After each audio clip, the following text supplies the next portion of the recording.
So I've been wanting to talk to you and actually other members of the In Her Time Coalition for a while, right?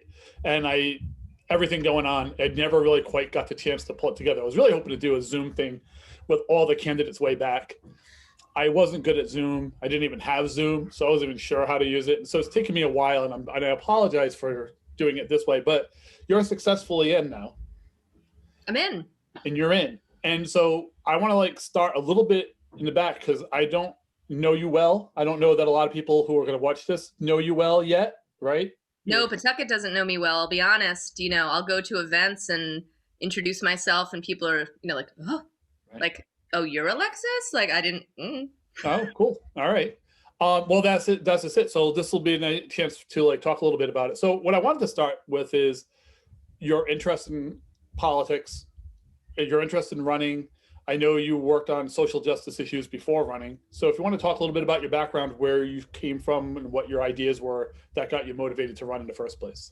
Yeah, absolutely. So I am not a native Rhode Islander. I grew up in Winston-Salem, North Carolina, in a college town. My father was an economics professor at the time. So I was born in Durham when he was teaching at Duke.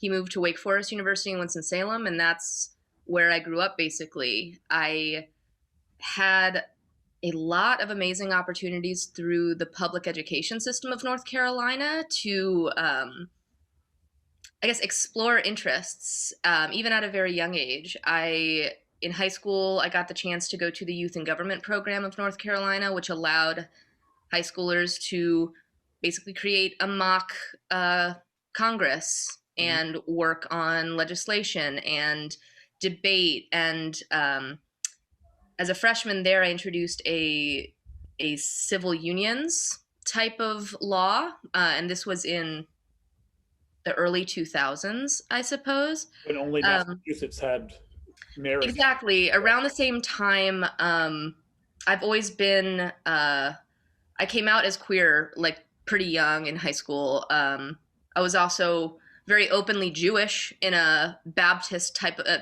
town. I stood out quite a bit in that time period. And my father was always progressive. He loved campaign season. My whole family, my mother too, we talked about politics. It wasn't something that we shied away from at the table. And we've always had progressive values as a family. And when I came up to Boston for school, I spent 3 years. I graduated from Emerson, bounced around Boston for about 10, with all sorts of jobs, and then settled here in Rhode Island and felt like, oh my gosh, this feels like home. And I don't quite know why, but especially moving to Pawtucket, there are a lot of similarities between how I feel living in Pawtucket and how I felt living in Winston-Salem. And thinking about the skills that I had acquired just throughout my career and my interests, I had always had the dream of running for an office, and local office especially, where things really get done and we solve big problems with little budgets. That is my bread and butter. I worked in the tech field in Boston for years, and you're usually not given a ton of resources to solve very big challenges. So trying to get things done fast, trying to work with teams of people that have varied interests and experiences, that's where I love to sit right in the middle of that. And being in a position like a city councilor, I felt just well suited and gave it a shot, and it turned out pretty well. It was an interesting election or campaign you ran, because if we looked at first day returns, you were not winning. No. And in fact, I think I wasn't alone, and a lot of people just thought, oh, well, that's not used to the new reality of COVID. A lot of people were just saying, wow, that was, she lost by 200 votes or something you were trailing. And you picked them all up on mail ballots. How did that work? Yeah, no, that's,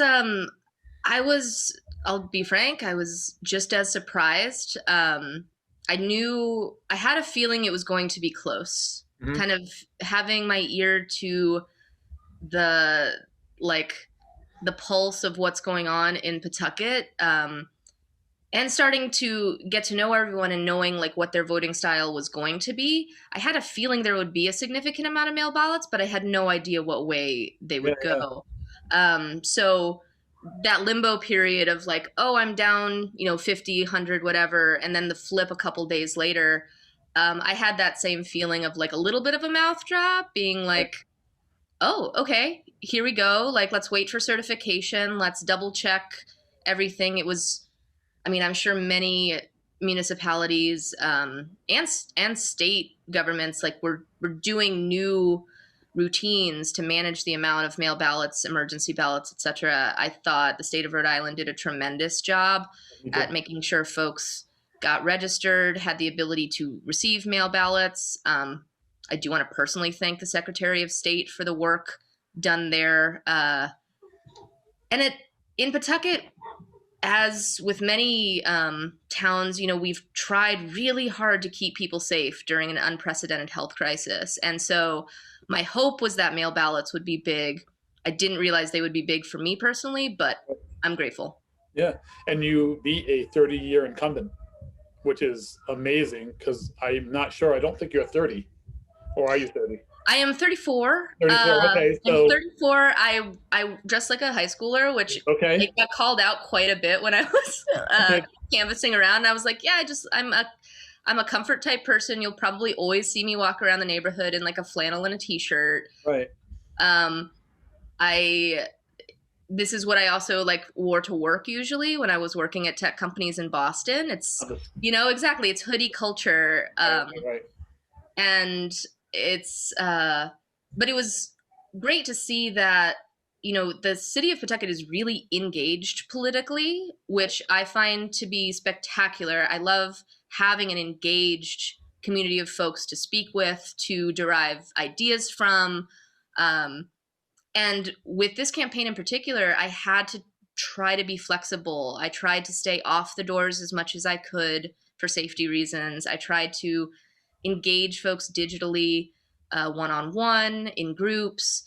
And having worked in the tech field for almost a decade, doing video conferencing, having to work with folks from all over the world to get projects accomplished, I had that leg up going into an election that had to be focused in a very different way than normally a city council type of election is won. Right. So, how did you hook up with the It's Her Time coalition? Because every one of those people I liked, and I've been a fan of their work for many, many years. And so I followed them on and off, and I've written about almost everybody there except maybe you. I think you might be the one person I hadn't written about previous to that. So how did you hook up with them? Yeah, I had, prior to officially announcing the campaign, when I was thinking about running again, I had really admired a lot of the progressives that had run 2 years prior. One of those folks was Janie Siggy Rodriguez, and I I really wanted to just get to know her personally because we live in different neighborhoods and we're both, I know she's super busy, I'm super busy. So we went and had a meal pre-COVID, um, and talked about things that we were interested in: education, the economy. We talked about crypto actually quite a bit and sort of the new economy.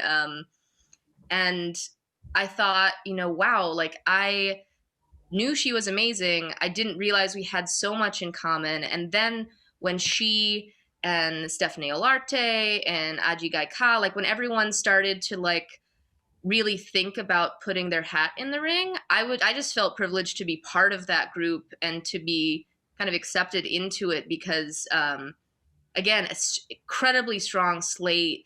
Every one of the women involved could and would be an amazing city councilor.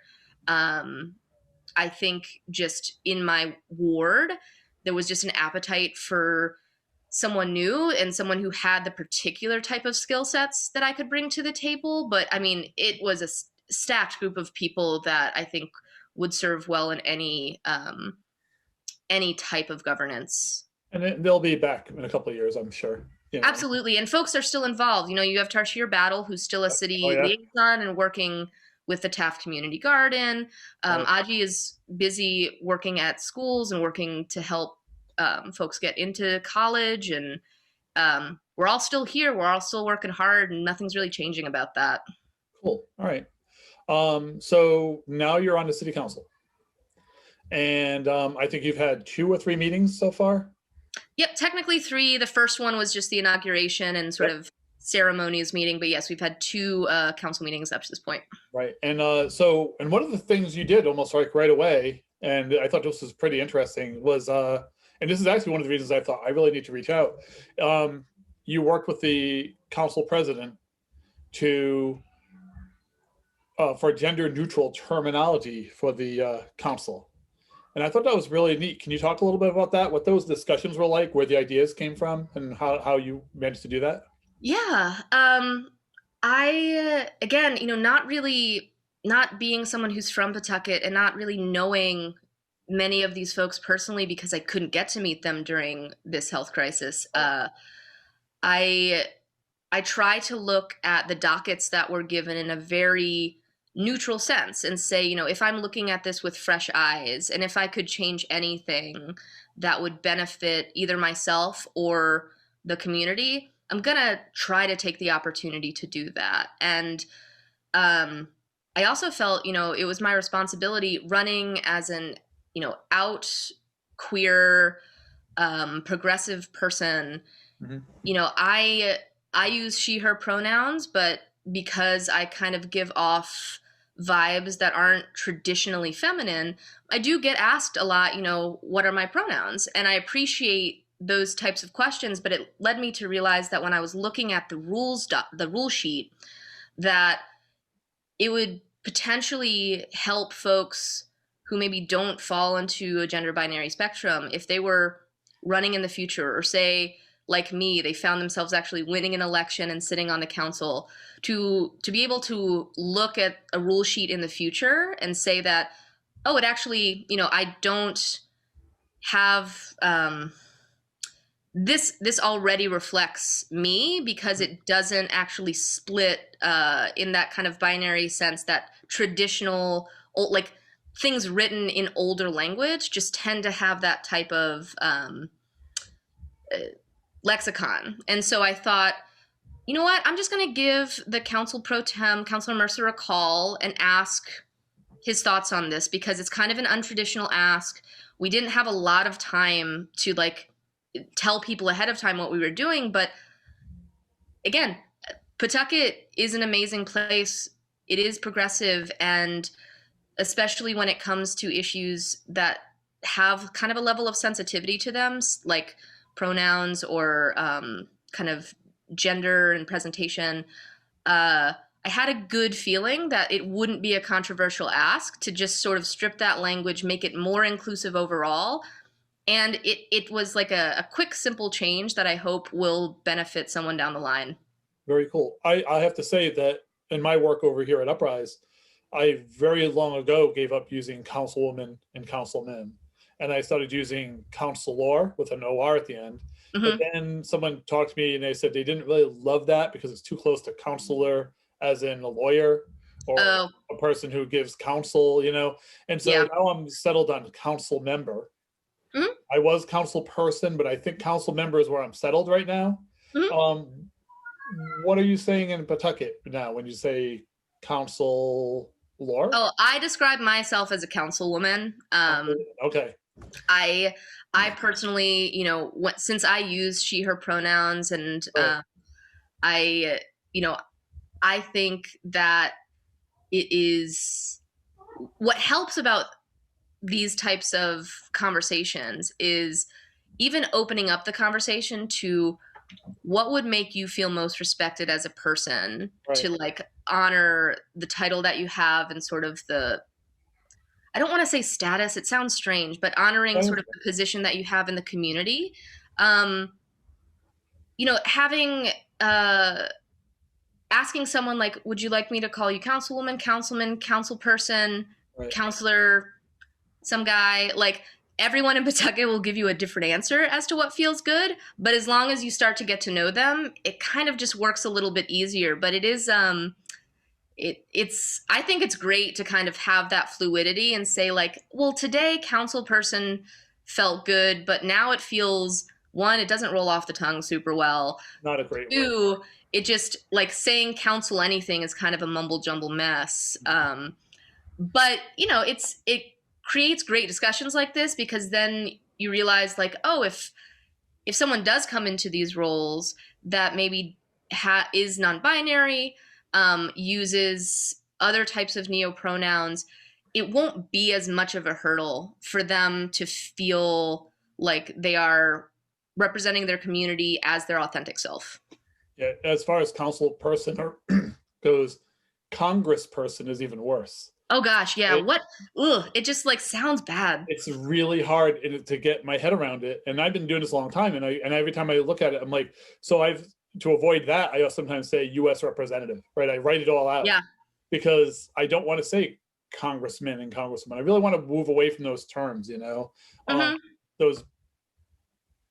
Anyway, so it's a thing I think about a lot. And that's why it really struck me when I read that in the Valley Breeze, I think, that about that little paragraph. And I thought, oh, that was really interesting and a really interesting thing for a first-time legislator to step into. And I thought that was pretty great.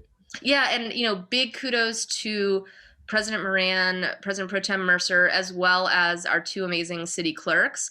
Mm-hmm. They did not really get the heads up that I was going to do this because it was kind of a last-minute idea. And they, as always, just stepped up to the challenge, got the work done, and I super appreciate it. Yeah, it seemed like it was not controversial in the least, which was even better, right? Not controversial, but it does take like the busy work of editing. Yeah. Not inconsequential in terms of trying. No, you're absolutely right. And I understand that. It's a onus on the clerks for now, but after a few years, it's just going to be as natural as anything else. So exactly. Yeah, it's just a little change. That's great.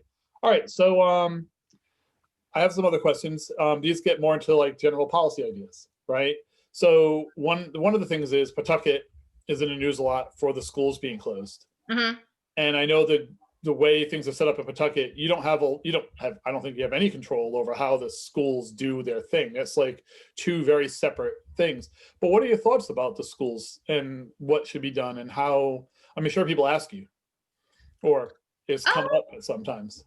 You'd be surprised. People don't, because of that. Excuse me, because we have kind of those co-equal councils in a sense. Yep. People usually don't ask my opinion on the school committee because they recognize, one, it's not my purview. And we have a great school committee that is working diligently on those school issues. So I don't really get a ton of questions about it. Okay. I think they have also done tremendous work. I've watched the meetings and I've seen the conversations, and they're taking every issue, every new set of data that comes in. They're really analyzing it at a deep level, and I just on a personal level, I just think that they are doing tremendous work. I would have a really hard time sitting on that committee right now, trying to make these decisions because there is a ton of pressure. It is an incredibly complex issue when you talk about the needs of every student that is in these districts. And with the decision to remain closed, knowing the schools in my district and also knowing how the rates of COVID-19 have stayed high and increased in Pawtucket and Central Falls in particular, I couldn't see making another decision than what they have made personally just to keep the community safe, because I would not sacrifice anyone's health for what I think is sort of an invisible threat of this learning loss concept. To me, is something that I don't think there's such a thing as learning loss, because I think every day is a new opportunity to learn. Like even my valedictorian in college was an untraditional student, someone in their 30s who was doing undergrad. And so I think I would rather have our kids, parents, everyone involved in education stay safe until bigger rollouts of the vaccine occur and we have more ability to get safe as a community. But yeah, they are, they're doing their thing. The council is doing our work, and we communicate frequently, but we don't really try to weigh in, I guess, on each other's hard work. Sure. So, in that being the case, what are the issues that the council is working on? What do you think are the bigger issues that you want to tackle, or should be tackling, or are tackling?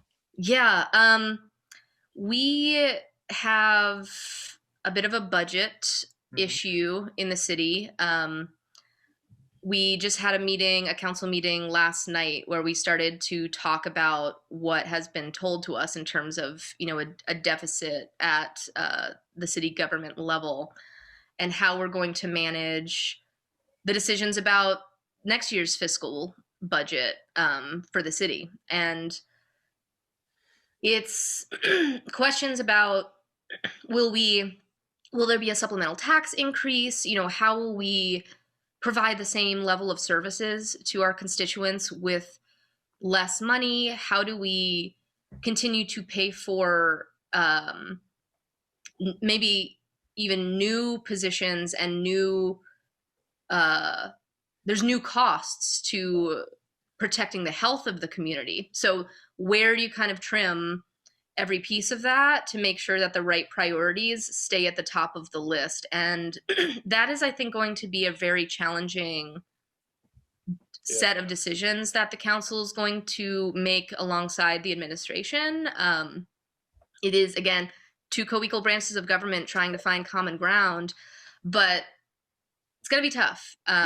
You think you'll get some federal help here? I mean, there should be some. That is the hope. I think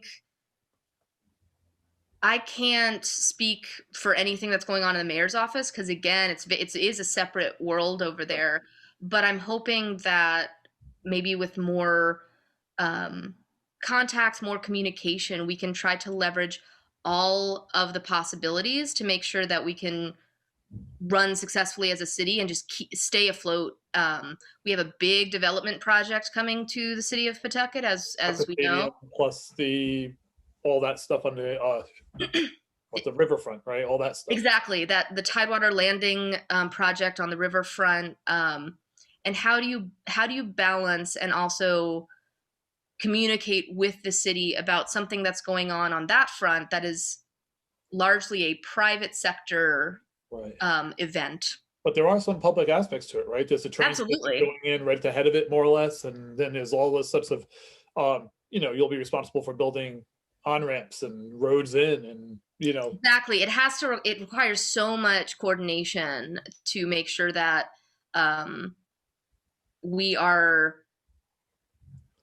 not sacrificing the quality of life of our community members for the sake of a revenue opportunity with this stadium. And the city, I'll be frank, we also really want a team again. I'm going to say that personally, but it's been a hard year to see folks mourn the loss of a beloved team and to see I can't even speak to any of the issues around that because I don't know what happened. But I know that people all over the state are frustrated. I know people are, this year's the 40th anniversary of the longest game. And what a bittersweet year to celebrate that anniversary, because if the lights aren't on at McCoy, and that anniversary comes up, it's we didn't really even get a chance to say goodbye thanks to COVID. Right. Yeah, COVID just killed that, right? Which would have killed it even if they were staying. Even if we were going to stay in the stadium, we still would be in this position now. Absolutely. Which brings me to this, what, everybody will ask this question, what about McCoy? What about that area? I saw that a restaurant near McCoy has just asked for an expansion and got an expansion permission from there. But what else is to be done? Because that whole area now is ripe for some sort of redevelopment, right? I mean, McCoy is a big hole that needs to be filled, and that means there's opportunity there to do something. Absolutely. And my understanding is that way back, when the question of are they staying or are they going was occurring, both the city and the state put out RFPs and received a variety of applications as to, you know, how to deal with that land, to either redevelop it, to continue using it as a stadium. There Right. was talk of sort of a unified high school. There was all sorts of Yeah. conversations, and I, at this point, I have no idea as to how the administration is going to tackle that. I know that Governor Raimondo and Mayor Grebian were very close to the Fortuitous Partners project as it relates to the new stadium, Yep. but you know, I think everyone in the Pawtucket community just wants to make sure that that McCoy does not become an unattended, you know, it that I want it to be used in some capacity. It is a great area. I'd love to see Pawtucket baseball played in there just at least one more time if Yeah. something is going to happen to that. And honestly, my personal delight would be to see like the Pawtucket Slaterettes play there. I think or like even having community baseball leagues from all over the state come and kind of say goodbye at some point once COVID's gone, like just to give McCoy a proper send off if it's no longer going to be a stadium. I just Yeah.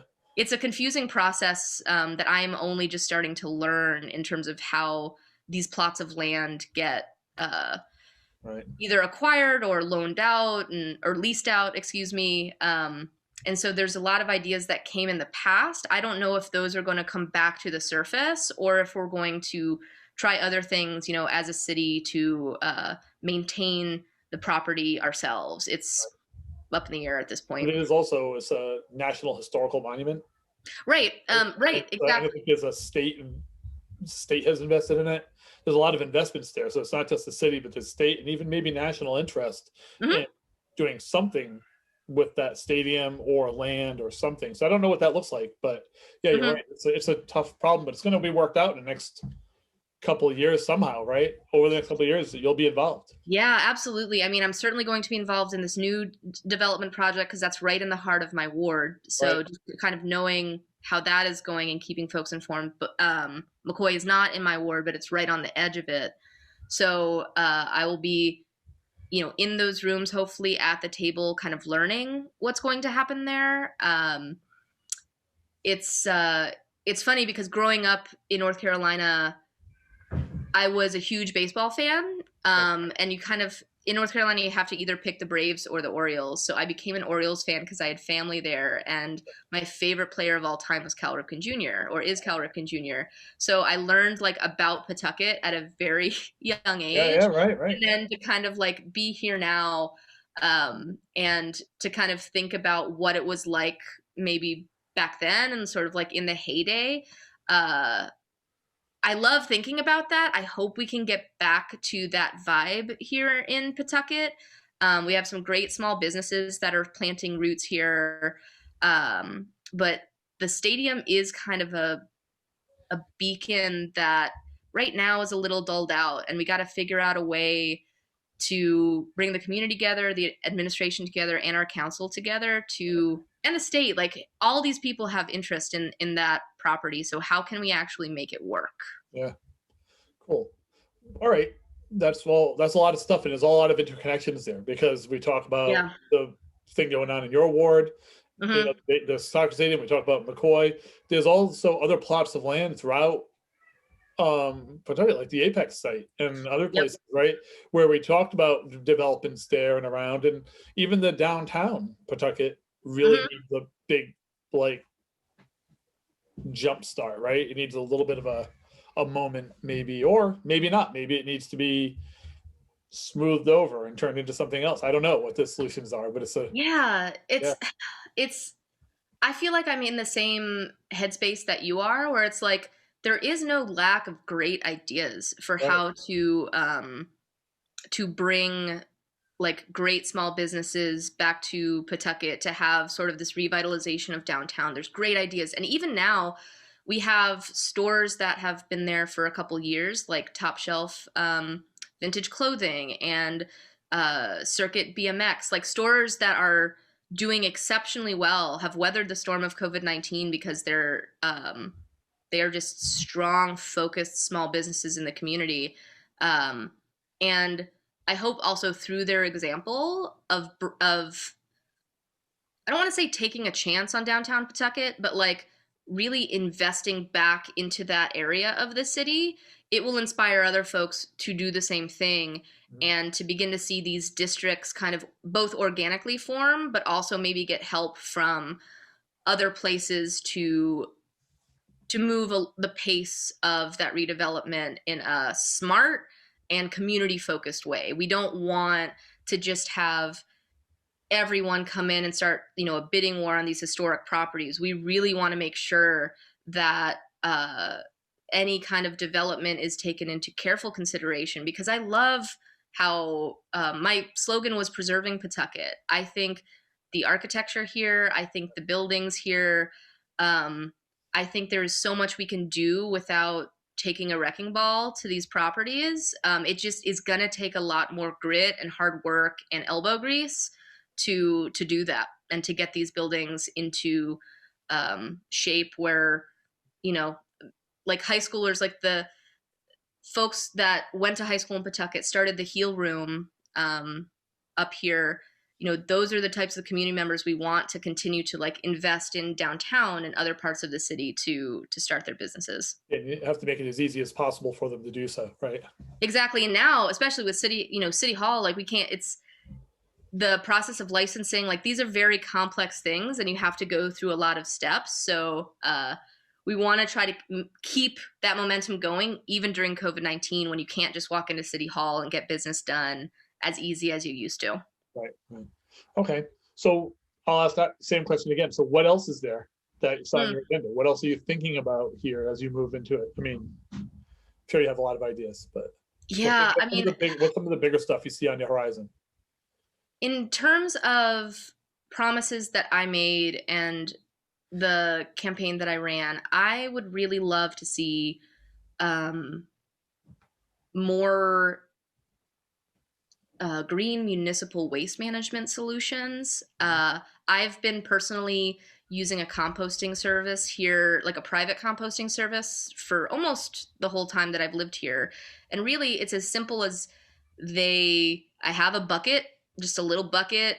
I fill it up every week. I put it on my porch just like I would for a trash can. And then they give me a new bucket and we swap it out. And keeping organic waste out of the trash system, I think, one, we can actually get that compost back and use it to re-beautify areas of Pawtucket, but also it helps with a lot of the nuisances that have come into the city because, if there's trash around, you have rats, you have pestilence, you have other types of, things that come and then eat that organic waste. And so if we could kind of change the conversation in Pawtucket to be less about where are we going to put the next landfill or transfer station, and move it towards what are the other ways we can handle waste management, that I'm hoping that over the next 2 years, I can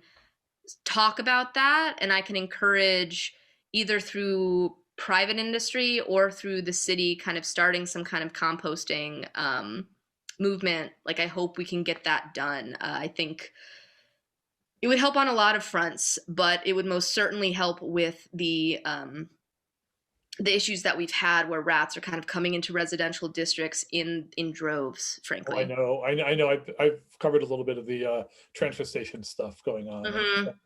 And that, the transfer stations are close to our schools. Like they're not super far apart. Pawtucket's a small plot of land, so something that affects a neighborhood 2 blocks away, it will eventually make its way to every other part of the city. Oh no, because rats spread. I mean, they run out of food in one area, they start moving to other areas, right? And it's a really difficult thing. I know Providence had that issue for a while, but the bins we have now, the big blue and blackish bins we use, have really knocked down rats. I haven't seen a rat in my area in many, many years, although I still see them downtown occasionally. But that's great. Yeah. We had a slightly rocky rollout of like a new like automatic trash pickup. Yeah. I think things have gotten a little more steady there, but a lot. I mean, even before I moved down here, and before I really saw how composting can work at a municipal level, I traveled to Halifax, Nova Scotia a few years ago and saw kind of their system of having compost, trash, and recycling all as just standard services. Right. Um, and I think it's not a hard thing to do. It's just a way. It's a slightly different approach to a very common problem. And not saying everyone has to compost, but what if people who could decided that that was the route they were going to take? Yeah. Right. Cool. Excellent. All right. Well, I think that's good for our very first interview. I don't know if you have anything else you want to say or things I should have said or asked you, and you're like, oh, I wish you had asked me this. No, no. I Okay. mean, I could talk about anything for a very long time, Yeah. but I do just want to I would be remiss if I didn't just give a shout out to the entire Pawtucket class of folks. We have a whole new team of legislators at the state house. Right. We have three new folks on the Pawtucket City Council. There's a lot of fresh energy and ideas, and it's it's been so important to me personally to have folks that I can call and talk to and just learn from. And I really think it is a tremendous group of folks that are representing Pawtucket at all levels of government right now. And I want to thank them ahead of time for what is going to be, I think, a tough couple years of service for all of us tackling these big challenges. But I know that the folks in Pawtucket who are serving have the skills, have the drive, and frankly, the really great ideas to help lead. And we've got some folks like Senator Cano on the education committee. I'm just really excited for the way Pawtucket can represent itself and try to move this progressive change. Nice.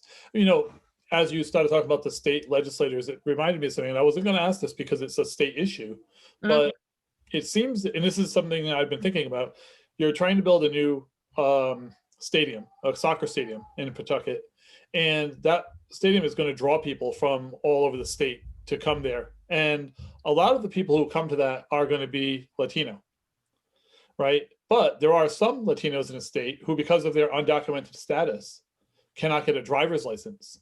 And so if they wanted to go to a game coming up from Warwick, right, load the family to a car, let's go see a game, they put themselves at serious risk of Mm-hmm. being pulled over, losing their car, losing their job. All sorts of things can happen.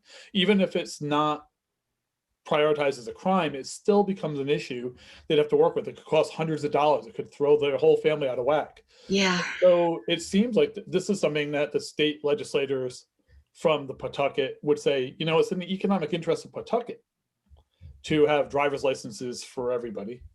And that's just something, this is me just spitballing here at this point, because you just got this into my head again. No, I completely agree. I was, Pawtucket was one of this. I don't know if we were the only one, but we were a city that was like a census test city. Mhm. I don't know if you covered that, but Yeah, I remember that. It's Falls and I think you both were. Central Falls and Pawtucket were both part of that. Exactly. And with that, I had kind of a similar thought process as you're having now, where I was like, oh gosh, okay, we're a majority minority town, period. We have thriving immigrant communities from Africa, from Caribbean nations, from South America. We are a melting pot of Rhode Island here in Pawtucket and Central Falls. And at the bare minimum, all our citizens must be safe and must feel like they have freedom to live here, Right. and not fear that going to a soccer game, going to the post office, you're going to be under that level of scrutiny. And I cannot, I am a white German woman. Right. I cannot say that I have any idea as to what that type of fear or worry is like. And I hope at both the state level, the federal level, there can be reform to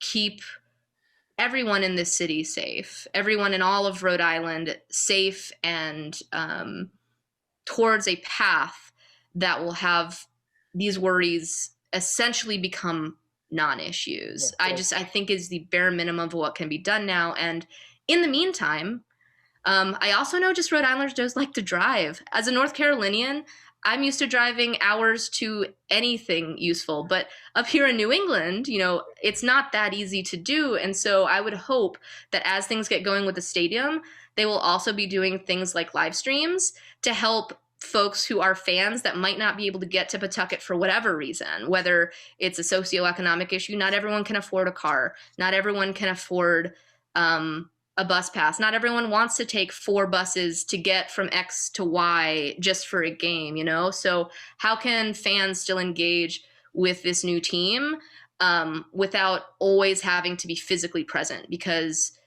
it's not any public infrastructure, private infrastructure project this big is going to be complicated. And I'm not expecting that on day one, it's going to be like traffic is smooth, the buses are perfect. Like that's just, those are impossible dreams. So how can we also like gently get folks back into the fold of like coming to the city, enjoying the game, but also being able to enjoy it from a distance? Cool. And that also opens up like the idea when you talk about making it safe for everybody, talks about how you police Pawtucket. And I know there's been a lot of pushback and there's a lot of issues with some of that. And that's something that the city council certainly does have a say in. Yes. Like establishing certain policies or laws or whatever it is. So what are your thoughts in that area? I think between my kind of values of rethinking public safety models, alongside Councillor DeRosa's experience as a nonviolence activist, Right. and also Councillor Rudd's experience as a Providence police officer, like just the 3 of us alone can have great brainstorms of how like and ideas that we would take to the administration and say, can we try this? Is there a pilot program that we can do to build trust, to rebuild trust with our public safety officials? Can we hold folks that are not doing their best work accountable in an easier fashion? Can we get community members who have had these lists of demands for a long time? Can we start ticking away at real change here? Because if the citizenry and those in charge of protecting the city cannot come to basic agreements on this stuff, that is like, that's a non-starter. We have to rebuild those relationships and trust and have more, I think, more transparency to solve these problems. And I think the current council is well suited to come up with these ideas and to work closely with the mayor's office, the administration, and the police department to try new things and to make change. Cool. Yeah, I think there's definitely, I mean, one of the fundamental principles that I'm basing my work on is that people have a right to determine their own policing. That the community should say, this is the kind of policing we want. This is the presence we want. These are the crimes we're most worried about, whatever it is, right? That, and if the community isn't doing that, if the communities are being policed, but do not have a sense of ownership of that policing, that's where a lot of these problems come from. And it might. It's with any government role, there was a saying when I was working in product management, because I was my job was to be a conduit for the market. So I would try to present data that would help the business thrive, but also help customers thrive. So it was always in this middle area. And the saying that we always used was, my opinion, however interesting, is irrelevant, because what's relevant is actually the people that are utilizing the services need to feel like those services are benefiting them. And if they don't, what is the recourse for doing that? In a public company, say you're a shareholder, you might call for the resignation of a CEO. You might call for a change of the leadership. You might remove your stake in the company by selling stock. There's a lot of different ways that you can actually make your voice heard. But when it comes to things like public safety, I think sometimes we face the challenge of like, well, who's right? And there's not like a who's right thing. It's a, can we actually have a talk?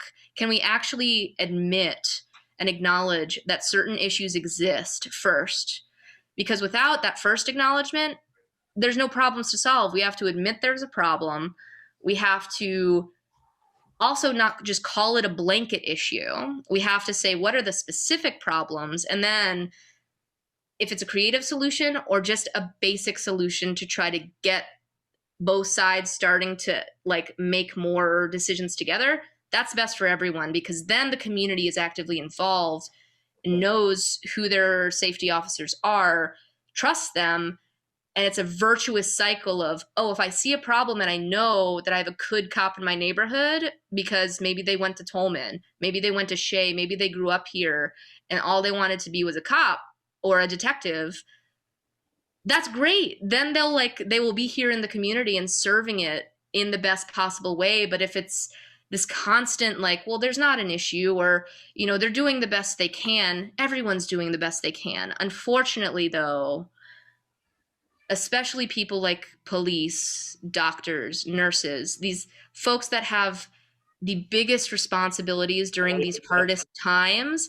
they have the most responsibility to make change like within their own house. You know, I would almost like to see these police departments clean up their own houses, and because they know who in their office is great and they know where the problems are. And if they start to see themselves as empowered to make changes within their own world, that would be great, because I don't want to be a person that's constantly railing on it when I know that they probably won't listen to me. I've never been a cop. I've never been in this type of role. I've had roles where I work very closely with public safety. I was an RA in downtown Boston. You know, I tried to make sure that students stayed safe in the middle of a city.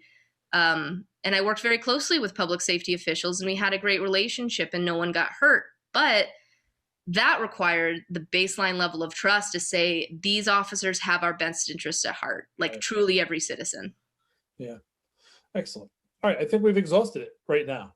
I'm sure we'll have another conversation. Let's Yeah, absolutely. It was a keep these pleasure lines open. talking with you Yeah, today. you as well. Excellent. My daughter went to Emerson, by the way. Oh, really? Yes. Oh my gosh. There's Yeah. so many Emerson people in Rhode Island. I will say, just before we close off the recording, Yeah. I truly believe it is like the best college in New England. I couldn't imagine having gone anywhere else. I looked at BU. I would never have gotten into an Ivy League school, so don't even get me started on that. But when now with the the Emerson crew that's working and tackling a ton of issues in the world, really, I think the value of a college that is focused primarily on communication in whatever form, that's great. You know, communication, media literacy, Right. creative arts, but all with the underpinning of like a strong liberal arts education. It's tremendous. I can't say enough good things about Emerson. Very cool. Very cool. Excellent.